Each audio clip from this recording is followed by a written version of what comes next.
Hi കൂട്ടുകാരെ, എല്ലാവരും SSLC പരീക്ഷയുടെ പ്രിപ്പറേഷനിലായിരിക്കും അല്ലേ? ഹിന്ദി നിങ്ങൾക്കൊരു ടഫ് സബ്ജക്റ്റ് ആണോ? ചിട്ടയായി പഠിക്കുകയാണെങ്കിൽ ഹിന്ദി പരീക്ഷയെ നമുക്ക് ഈസിയായി അഭിമുഖീകരിക്കാം. ഹിന്ദി പരീക്ഷാ പേപ്പർ 40 മാർക്കിലാണ് വരുന്നത്. 1.5 മണിക്കൂർ സമയമാണ് പരീക്ഷ എഴുതുവാനായി നമുക്ക് ലഭിക്കുന്നത്. ഇതിനു മുൻപ് നമുക്ക് 15 മിനിറ്റ് സമയം കൂൾ ഓഫ് ടൈമായി ലഭിക്കുന്നുണ്ട്. ഈ സമയം നമുക്ക് ലഭിച്ചിട്ടുള്ള ചോദ്യങ്ങൾ കൃത്യമായി വായിക്കുവാനും ഉത്തരങ്ങൾ മനസ്സിൽ ക്രോഡീകരിക്കാനുള്ളതുമാണ്. അതുകൊണ്ട് കൂളായി ഈ സമയം ക്വസ്റ്റ്യൻ പേപ്പർ വായിക്കുവാൻ വേണ്ടി ശ്രമിക്കുക. ഇനി നമുക്ക് ക്വസ്റ്റ്യൻ പേപ്പറിൻ്റെ സ്ട്രക്ചർ ഒന്ന് നോക്കാം. Hindi question paper section wise ആണ് വരുന്നത്. നമ്മൾ പഠിക്കുന്ന ചാപ്റ്റേഴ്സിലെ പാരഗ്രാഫ് തരുകയും അതിനെ ആസ്പദമാക്കിയുള്ള ക്വസ്റ്റ്യൻസ് ആണ് നമുക്ക് ആൻസർ ചെയ്യാനായി വരുന്നത്. അതുകൊണ്ട് ടെക്സ്റ്റ് ബുക്ക് വായന വളരെ നിർബന്ധമാണ്. നല്ലതുപോലെ ടെക്സ്റ്റ് ബുക്ക് വായിക്കുകയും ഓരോ ചാപ്റ്ററുകൾ നല്ല രീതിയിൽ പരിചയപ്പെടുകയും വേണം. ഇനി നമുക്ക് പാഠഭാഗങ്ങളിലേക്ക് കടക്കാം. ആദ്യത്തെ ചാപ്റ്റർ ഏതാണ്? ബീർ ബഹൂട്ടി. ബേലയും സാഹിലിനെയും ആരും മറന്നിട്ടുണ്ടാവില്ലല്ലോ. ബേലയുടെയും സാഹിലിൻ്റെയും സൗഹൃദത്തെക്കുറിച്ച് പറയുന്ന കഥയാണ് ബീർ ബഹൂട്ടി. ഇതിൻ്റെ കഥാകാരനെ ആരും മറക്കരുത്, പ്രഭാത്. മുൻ വർഷങ്ങളിൽ ഈ കഥയിൽ നിന്നും പട്കഥ, ചരിത്രഗത വിശേഷതായെ, ഡയറി, സൗഹൃദക്കെ സംബന്ധമേ, ടിപ്പണി ഇങ്ങനെയുള്ള ചോദ്യങ്ങളാണ് വന്നിട്ടുള്ളത്. നമുക്ക് പാരഗ്രാഫ് അവർ തരും, കഥയിലെ ഒരു ഭാഗം. അതിനെ ആസ്പദമാക്കി പട്കഥ എഴുതാൻ വരാറുണ്ട്. പട്കഥയുടെ ഫോർമാറ്റ് പഠിക്കാൻ ആരും മറക്കരുത്. പിന്നെ വരുന്നത് ഡയറിയാണ്. അത് ബേലയുടെയോ സാഹിലിൻ്റെയോ ഒക്കെ ആവാം. അതും എഴുതാൻ പ്രത്യേകം ശ്രദ്ധിക്കുക. ചരിത്രഗത വിശേഷതയിലും ഇങ്ങനെ തന്നെയാണ്. ബേലയെക്കുറിച്ച് വരാറുണ്ട്. ചില വർഷങ്ങളിൽ സാഹിൽ, ചില വർഷങ്ങളിൽ ഗണിതക്കെ മാട്സാവ്. ഇത്രയും പേരെക്കുറിച്ചുള്ള ചരിത്രഗത വിശേഷതയെയും ചോദിക്കാറുണ്ട്.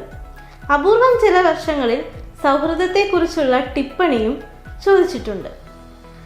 രണ്ടാമത്തെ ചാപ്റ്റർ എന്ന് പറയുന്നത് ഹതാശാ സേ ഏക് വ്യക്തി ബൈഠ് ഗയാ ഥാ എന്ന ചാപ്റ്റർ ആയിരുന്നു. വിനോദ് കുമാർ ശുക്ലയുടെ ഇതേ പേരുള്ള കവിതയെ ആസ്പദമാക്കി നരേഷ് സക്സേന എഴുതിയ കുറിപ്പായിരുന്നു ഹതാശാ സേ ഏക് വ്യക്തി ബൈഠ് ഗയാ ഥാ. ഈ ചാപ്റ്ററിൽ നിന്നും പ്രധാനമായി ചോദിക്കുന്ന ഒരു ശബ്ദമാണ് ജാനന എന്ന വാക്കിൻ്റെ യഥാർത്ഥ അർത്ഥം എന്താണെന്ന്. ആ ചോദ്യം നമ്മുടെ ടെക്സ്റ്റ് ബുക്കിലും ഉണ്ട്. ആ ക്വസ്റ്റ്യൻ നിർബന്ധമായും എല്ലാവരും പഠിക്കാൻ പ്രത്യേകം ശ്രദ്ധിക്കണം. മൂന്നാമത്തെ ചാപ്റ്റർ ഏതാണ്? ധരംവീർ ഭാരതി എഴുതിയ ടൂട്ടാ പഹിയ, പൊട്ടിയ ചക്രം എന്ന കവിതയാണ്. നമ്മൾ ജീവിതത്തിൽ ഒരു ഉപയോഗവുമില്ല എന്ന് കരുതുന്ന മനുഷ്യർക്ക് അതിൻ്റേതായ പ്രാധാന്യമുണ്ട് എന്ന് പറയുന്നതാണ് ഈ കവിതയിലെ ആശയം. ഈ കവിതയിൽ നിന്ന് സാധാരണയായി 2 രീതിയിലുള്ള ചോദ്യങ്ങളാണ് വരാറ്. കവിതയുടെ ഒരു പോർഷൻ നമുക്ക് തന്നിട്ടുണ്ടാവും. ആ പോർഷൻ്റെ എൻ്റയർ ആശയം എഴുതാൻ ചോദിക്കാറുണ്ട്. അതുമല്ലെങ്കിൽ ഒരാശയം നമുക്ക് തന്നിരിക്കും. ആ ആശയം വരുന്ന വരികൾ കവിതയിൽ നിന്ന് എടുത്തെഴുതാനും പറയാറുണ്ട്. അതുകൊണ്ട് തന്നെ ഈ കവിതയുടെ ആശയം വ്യക്തമായി മനസ്സിലാക്കുകയും നന്നായി പഠിക്കുകയും വേണം. ഇത് ഉറപ്പായും പരീക്ഷയിൽ ചോദിക്കുന്ന ഒരു ചോദ്യമാണ്. നാലാമത്തെ ചാപ്റ്റർ ഏതാണ്? മിഹിർ എഴുതിയ അയാം കലാം കെ ബഹാനെ എന്ന് പറയുന്ന ഫിൽമി ലേഖാണ്.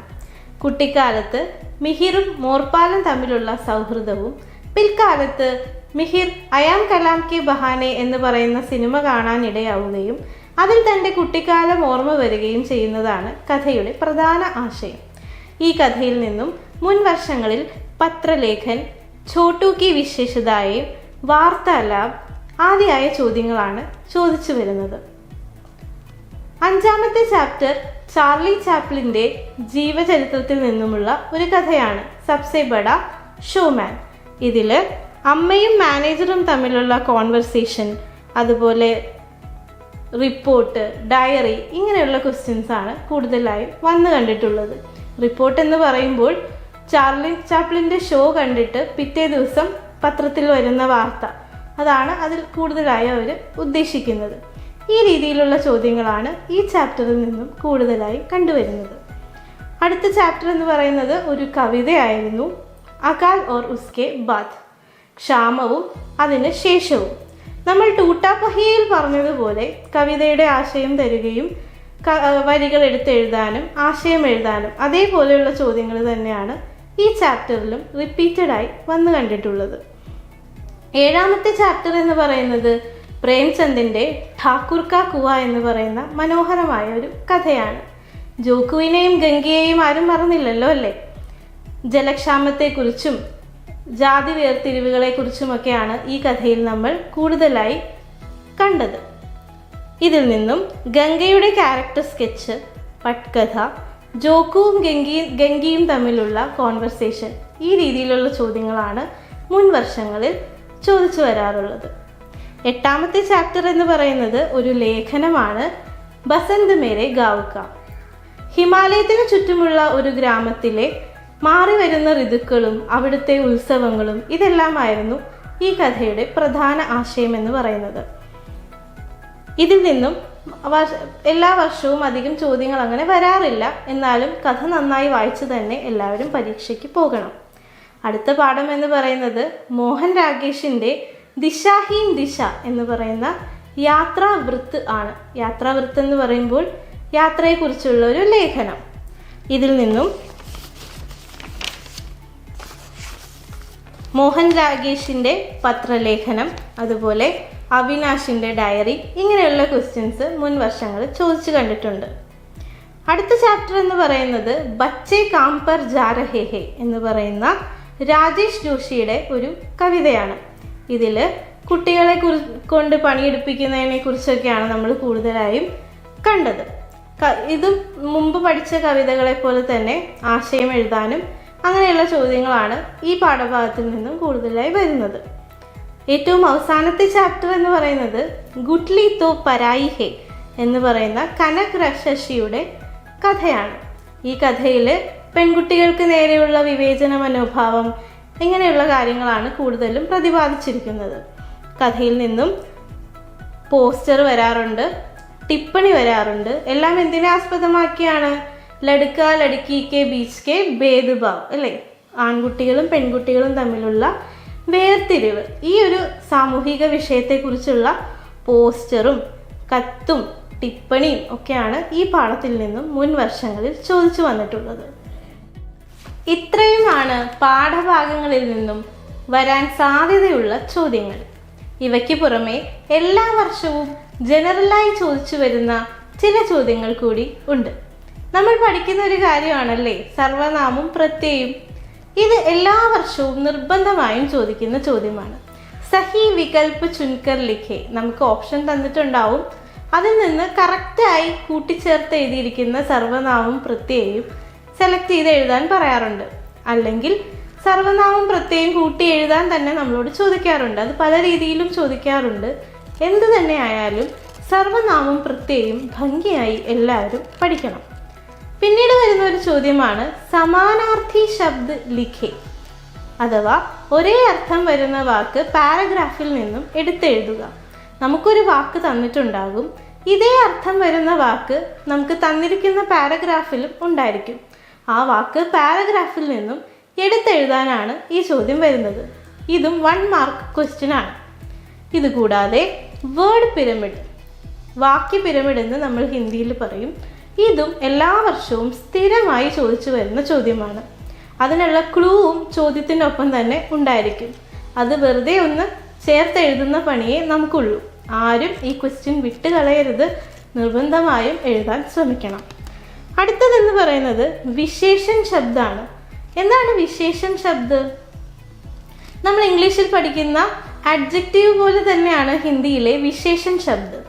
ഒരു നാമത്തിനെ വിശേഷിപ്പിക്കുന്ന വാക്കിനെയാണ് നമ്മൾ വിശേഷൺ എന്ന് പറയുന്നത്.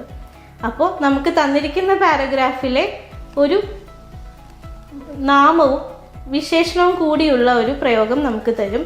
അതിൽ നിന്ന് വിശേഷൺ ശബ്ദ് ഏതാണെന്ന് എടുത്തെഴുതാൻ പറയും. ബഡാ മക്കാൻ, ഇതൊരു എക്സാമ്പിളായിട്ട് എടുക്കുക.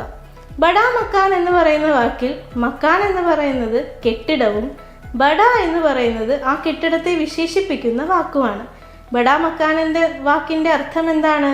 വലിയ കെട്ടിടം. അപ്പോൾ വലിയ എന്നർത്ഥം വരുന്ന ബഡ എന്ന് പറയുന്ന വാക്കാണ് അതിലെ വിശേഷൺ ശബ്ദ്.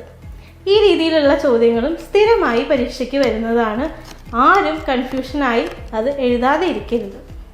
പിന്നെ വരാൻ സാധ്യതയുള്ളൊരു ക്വസ്റ്റ്യനാണ് സഹി മിലാൻ കരെ അഥവാ മാച്ച് ദ ഫോളോയിങ്. ഓക്കെ, നമുക്ക് എ ബി എന്ന് പറയുന്ന 2 കോളം തന്നിട്ടുണ്ടാവും. നമ്മൾ പഠിക്കുന്ന ഏതെങ്കിലും പാഠഭാഗത്തിൻ്റെ പോയിന്റുകളായിരിക്കും ഈ കാറ്റഗറിയിൽ വരുന്നത്. അതെന്ത് ചെയ്യാം, നമുക്ക് ജസ്റ്റ് മാച്ച് ചെയ്ത് എഴുതുന്ന പണിയേ ഉള്ളൂ. ഇത്രയുമാണ് നമുക്ക് ഗ്രാമർ പോർഷൻ എന്ന് പറയുന്ന രീതിയിൽ വരുന്ന ചോദ്യങ്ങൾ. ഇനി പരീക്ഷ എഴുതുമ്പോൾ ശ്രദ്ധിക്കേണ്ട ചില കാര്യങ്ങൾ കൂടി നമുക്ക് നോക്കാം. നമ്മൾ മുൻപ് പറഞ്ഞ ആക്ടിവിറ്റി ബേസ്ഡ് ക്വസ്റ്റ്യൻസ്, അതായത് പട്കഥ, ഡയറി, പത്രലേഖൻ, കോൺവെർസേഷൻ, ഇവയ്ക്കെല്ലാം കൃത്യമായ ഒരു ഫോർമാറ്റ് ഉണ്ട്. നമ്മുടെ പരീക്ഷയ്ക്ക് ഫോർമാറ്റിനും കണ്ടന്റിനും വേറെ വേറെ മാർക്കുകൾ ഉള്ളതാണ്. കണ്ടന്റ് മാത്രം എഴുതിയാൽ ഫോർമാറ്റിൻ്റെ മാർക്ക് നമുക്ക് നഷ്ടപ്പെടും. അതുകൊണ്ട് ഓരോന്നിൻ്റെയും ഫോർമാറ്റ് കൃത്യമായി പഠിച്ചിട്ട് വേണം പരീക്ഷയ്ക്ക് പോകാൻ. ഉദാഹരണത്തിന് ഡയറി എടുക്കാം. ഡയറി എന്ന് പറയുന്നത് എപ്പോഴും ഷോർട്ട് ആൻഡ് കൺസൈസ് ആയിരിക്കണം. ഡയറി ഒരുപാട് വലിച്ചു നീട്ടി എഴുതാൻ പാടില്ല. എപ്പോഴും പാസ്റ്റ് ടെൻസ് ആണ് ഡയറിയിൽ നമ്മൾ ഉപയോഗിക്കേണ്ടത്. ഡേറ്റും ദിവസവും ഒക്കെ കൃത്യമായി അതിൽ എഴുതിയിട്ടും ഉണ്ടാവണം. ഡയറി ഒരു ബോക്സിലാക്കി എഴുതുകയാണെങ്കിൽ അപ്പിയറൻസും വളരെ മനോഹരമായിരിക്കും. ഈ രീതിയിൽ എല്ലാ ആക്ടിവിറ്റി ബേസ്ഡ് ക്വസ്റ്റ്യൻസിനും കൃത്യമായ ഫോർമാറ്റ് ഫോളോ ചെയ്ത് വേണം പരീക്ഷ എഴുതാൻ. പരീക്ഷയെ പേടിയില്ലാതെ അഭിമുഖീകരിക്കണമെങ്കിൽ മുൻവർഷങ്ങളിലെ ചോദ്യപേപ്പറുമായി നമ്മൾ നല്ലോണം പരിചിതരായിരിക്കണം. അതുകൊണ്ട് കഴിയാവുന്നത്ര ക്വസ്റ്റ്യൻ പേപ്പറുകൾ ആൻസർ ചെയ്യാൻ പ്രത്യേകം ശ്രദ്ധിക്കുക. കഴിഞ്ഞ 4 വർഷങ്ങളിലെ ആനുവൽ എക്സാമിൻ്റെ ക്വസ്റ്റ്യൻ പേപ്പർ നമ്മൾ ഡിസ്ക്രിപ്ഷനിൽ കൊടുത്തിട്ടുണ്ട്. അത് ആൻസർ ചെയ്യാൻ പ്രത്യേകം ശ്രദ്ധിക്കുക. എന്തെങ്കിലും ഡൗട്ട്സ് ഉണ്ടെങ്കിൽ കമൻറ്റിൽ ചോദിക്കാനും മറക്കല്ലേ. അപ്പോൾ ധൈര്യമായി ഈ വർഷത്തെ പരീക്ഷയെ നേരിടുക. All the best.